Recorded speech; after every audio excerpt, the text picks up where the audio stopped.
पूर्णस्य पूर्णमादाय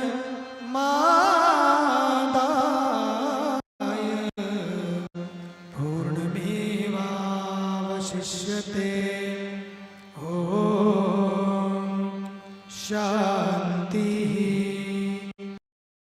It was mentioned that nonviolent communication in expressing our wants and realities doesn't really work when we haven't addressed our own illusion of duality. How do we address this perceived duality and cultivate true nonviolent communication?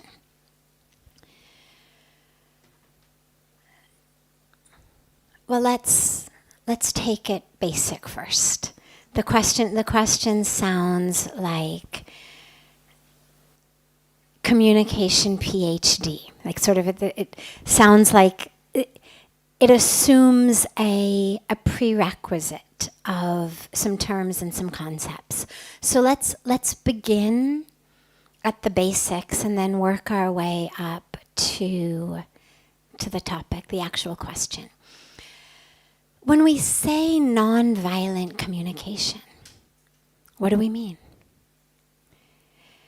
There is now whole schools of study and practice and teaching on it. There's schools of study and practice and teaching on something very similar called conscious communication. Different term, very, very similar concepts. In order to be nonviolent, one has to be conscious. If you're conscious, presumably you're going to be nonviolent. What does it really mean, though? What are we really looking at? And when we speak about a concept of duality, well, that duality is this illusion of separation. The difference between you and me. So backing up another step, in the Indian spiritual tradition, there's really two very general schools. There's hundreds of lineages and schools within this, but two very, very basic schools. One is the school of non-duality, the Advaita Vedanta school that says there is nothing but God. It's not even a matter of one God. People walk into Indian spiritual tradition and talk about, oh, there's so many gods. It's a polytheistic religion. Then you get to know it's not. They're actually all just manifestations of the same reality. But actually the truth is even farther. It's not one God, many manifestations. It's actually nothing but God, which is different than one God. When most of us think of one God, we think of all of us here, and then one God somewhere sitting in heaven, or as Puja Swamiji likes to say, on cloud 9. Sitting up there and, looking down on us. But actually the teaching, the real depth of the teaching is there's nothing but God. That's the non-dual tradition. That's the depth of the spiritual philosophy. The dualistic path is a path of love, of devotion. It's a path where you have the beloved, the divine, the lover, us. Now, if you talk to people who are deep on a path of devotion and love, who are hardcore dualists, what you really find is they know it's all God. It's not that they actually believe that they're so separate from God on a core level, but being in love feels so beautiful.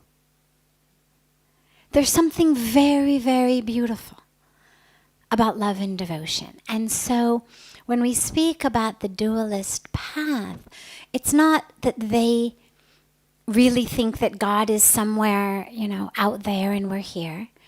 It's that it's very difficult to be in love with yourself on a very deep spiritual way and enjoy the bhakti, enjoy the love, enjoy the devotion. I mean, it's hard to start a practice of writing yourself songs and poems and, singing to yourself on the subway. So there's something very beautiful about being in love. But they know it's all God. So that was Indian spiritual philosophy in 30 seconds. But it was important because when we speak about non-duality, well, what does that mean? That's the core of what non-duality is. And so if we say there's nothing but God, and it doesn't matter what word or concept or language we use for that, it's utterly irrelevant. That infinite reality. If there is nothing but that, then you and I are not separate. So the concept of violence becomes a moot point. I'm harming myself if I harm you. And this is where actually our practice of meditation is so important, because you can intellectually get we're one. It's all soul, it's all spirit, it's all God. But that's a very, very difficult thing to live with if you haven't experienced it. That's something very, very hard to hold in your consciousness if you haven't had that experience. And so this is where meditation is so important. But I want to come back to the communication aspect, because long before we get to the ultimate experience of oneness with the universe, we can be nonviolent. We can be conscious in our communication. It's not a matter of, well, only those of you who have really worked through your whole dualistic illusion, only those of you who really can see the self in others are going to be able to communicate in a nonviolent and conscious way. And that's just not true. So what I would say, from working from the ground up, is in order to have nonviolent communication, we have to ask ourselves, what is the point of this communication? In the Bhagavad Gita, Lord Krishna emphasizes that right speech, dharmic speech, what he calls tapas of speech, has to fulfill 3 criteria. It must be true. It must also be kind and beneficial. And so a lot of times, particularly in the West, it's not nearly as much like this in India, but particularly in the West, we tend to believe that just because something is true, it has to be said. And that's just not true. No pun intended, really. That's according to the teachings of Lord Krishna. I mean, that's not what I grew up with. I grew up with a truth at all costs. If it's true, it must serve the higher good. If it's true, it doesn't matter if it's kind, it doesn't matter if it's beneficial. I wasn't even thinking on those levels. Truth is the highest goal. My favorite personal story on this, which I'll share just to give you a little opportunity to laugh and understand why truth in and of itself isn't always the highest goal. When I was my last year of high school, I was 17. I was in love, and in love with a young man who was a year older than I was, and he had gone off to college. And it was my first love, and when you're 16 or 17, it's soulmates. I mean, there's a power to being in love as a teenager that I don't think ever comes back quite with that surety and that intensity. And my dad and I, now my dad's a divorce attorney. And at that point, so I was 17, he had spent a couple of decades, now he has spent many decades, divorcing people. It's all he does, morning till night. And we're sitting at dinner, and my dad says to me, so what's going to happen with you and Eric now that he's gone off to college? And I said, well, we're soulmates, of course, so we're going to be together forever with the surety that you only have when you're 16 or 17. And I said, but we're going to have an open relationship. And my dad said, oh, tell me about that. And I said, well, we're going to stay together forever, but we're each going to date other people, and then we're going to tell each other about it. So my dad said, and you have to just know my dad, who is just the epitome. I mean, for a man who has never meditated, he embodies what people spend decades meditating to get to. So my dad says, so let me get this straight. He says, you're going to date other people, then you're going to tell each other about it, and you're going to stay together forever. And I said, yeah, of course. And my dad said, in really what to me is just parenting Hall of Fame material, he said, well, that sounds very interesting. I look forward to hearing how that works out for you. Needless to say, it didn't work out quite as well as we had anticipated. But I love that story because in a nutshell, it really is the two camps of truth.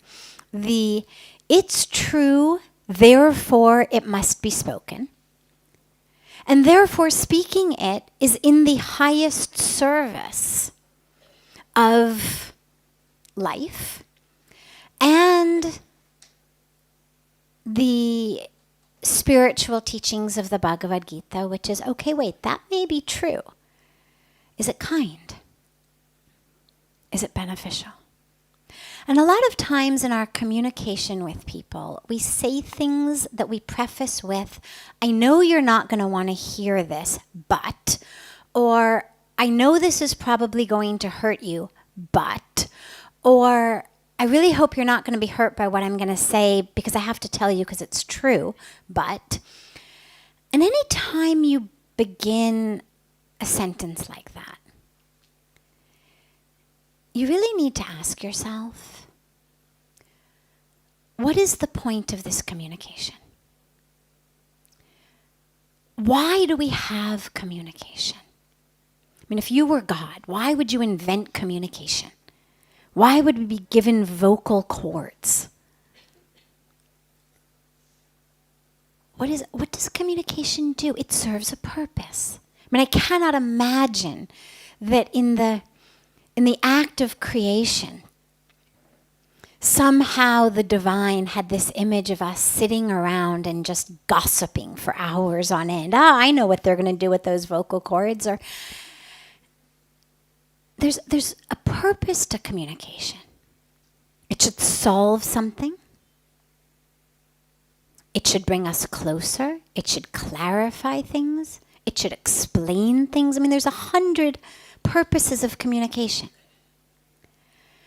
One of them is not, as far as I'm concerned,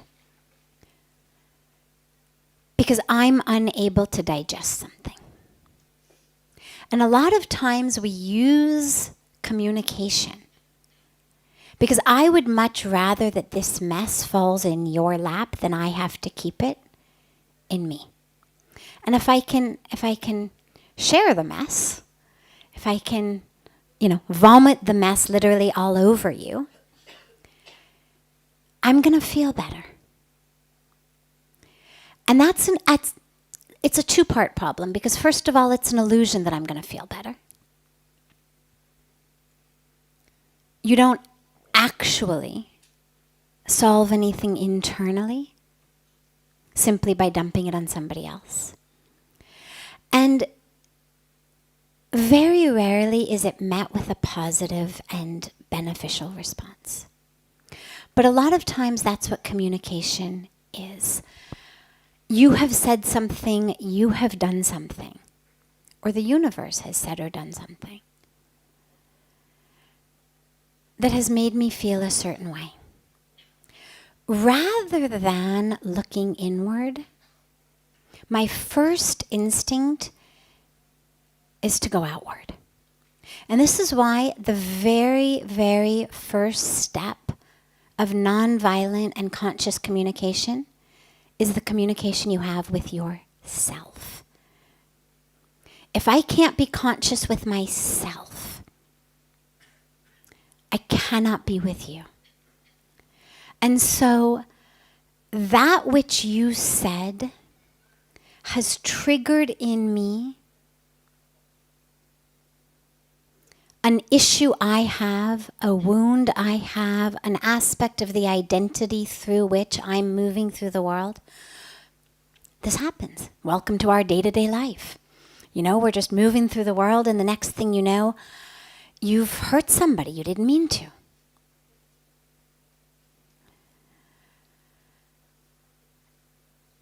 The very first aspect of communication has to be with myself if it's going to be effective. So if I go within and I say, okay, this person said this or did this, or didn't say that or didn't do this, I feel hurt. But before I vomit that on you, before I turn you into the reason that I'm upset, before I make this about what you did,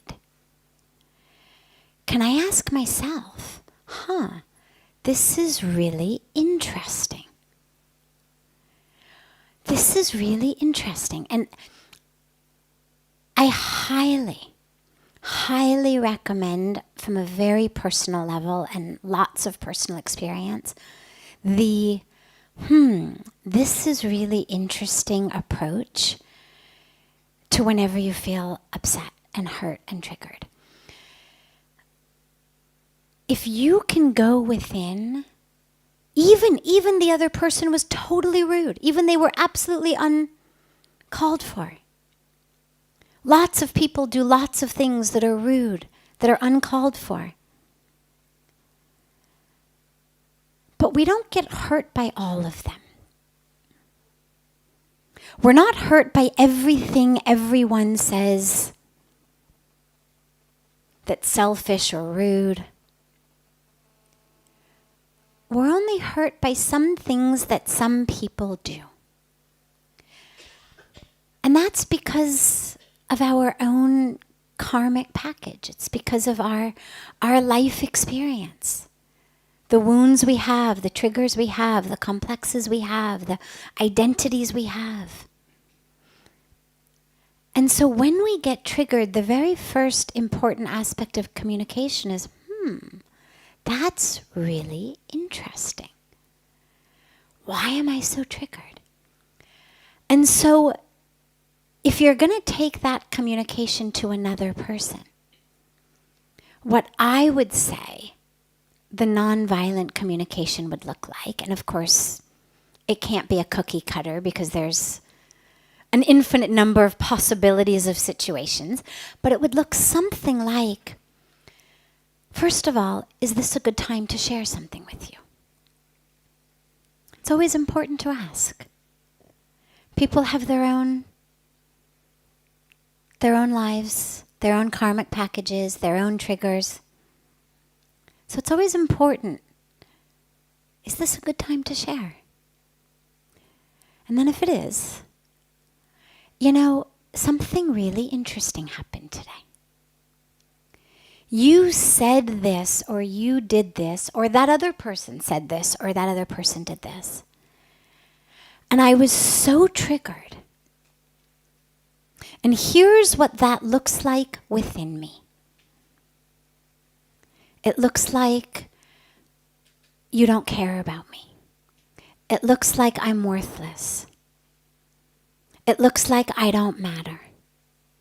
And so I'll give you an example. Let's take an everyday, very simple example. I'm doing the dishes. I always do the dishes. I say to you, why don't you help me do the dishes? You always promise you're going to help me do the dishes. Why don't you help me? You're so selfish. Again today, after dinner, you went and you watched TV. But every day you say you're going to help me with the dishes. Now, I may say it nicely. Maybe I've taken a course in nonviolent communication, or I've started yoga. Okay, be nice. Honey,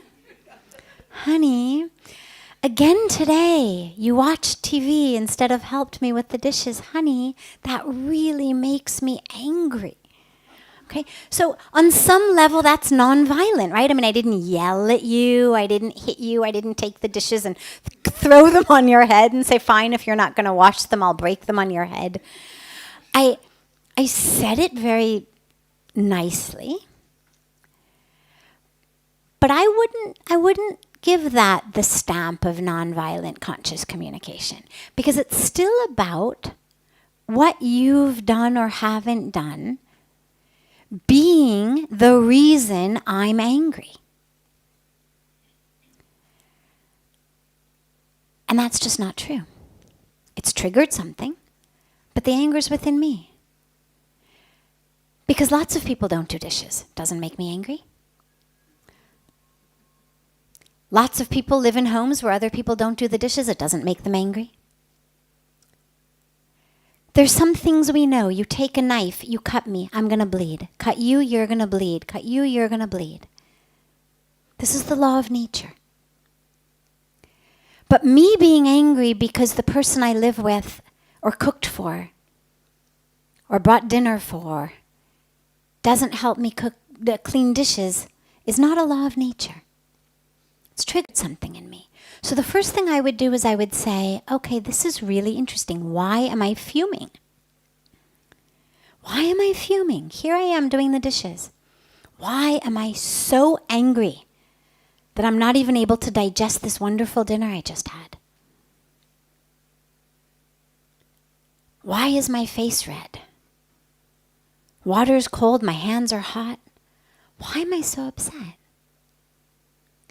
Such that by the time you go to that person, you're able to say, you know, here's something really interesting. When you don't help me do the dishes, it makes me feel like I don't matter to you. Like you don't care. And you know, that's a really deep trigger for me, because when I was growing up, in my family, my brother, who was older and he was the boy, he got all the privileges, he got taken everywhere. I was sort of an afterthought. And so, you know, I've kind of moved through the last 20 or 30 or 50 years of my life working with this feeling of being not enough, unappreciated. And it's so interesting that when you don't help me do the dishes, it triggers that in me.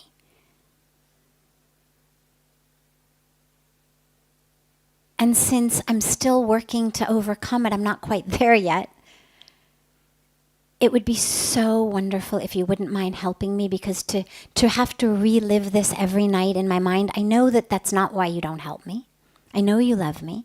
But nonetheless, because of the karmic package I've moved into this situation with, simply having to do the dishes alone stirs up all that in me. I would call that nonviolent and conscious communication. And you then have to be prepared that when the other person says, wow, thanks for sharing. You know, I'm never going to help you do the dishes, but I would love to help you work through this. Can we talk? And here's why I'm not going to help you do the dishes. And here's my story. Or right after dinner, you know, it's my favorite show and here's why it's so important to me. And if you did the dishes, if you wouldn't mind leaving them in the sink for an hour, I'd be happy to help you an hour later. But whatever it is, you then have to say, are you prepared? Because nonviolent communication is also two-directional. It's not just that which I say is nonviolent. So I say it lovingly, then you say, well, I really can't help because it's my TV show. I knew it, you hate me. No, right? So the receiving end is also nonviolent. The receiving end is also conscious. Just as I've been triggered, just as I've had an emotional reaction, well, so the other person is entitled to have one. And so nonviolent communication, I think, is rooted in, that's interesting. So it's with myself. And then it's rooted in an awareness that every single person has their own karmic package, is moving through the world with it. And just as I want people to dance according to the tune of my karmic package, I want what I want, when I want it, how I want it, or else. Well, everybody wants that. And obviously we can't do that for each other, which means that we're going to keep being triggered and we're going to keep having reactions. And it's okay. It's part of human life and existence and relationships. It's what keeps marriage counselors and divorce lawyers in business. But the communication we have with ourselves is of the most important. And when we stop needing others to be in a certain way, then and only then are we able to actually go into a communication non-violently. Because if I'm expecting something from you, if you have to react in one way, if there's one right answer to what I'm going to say to you,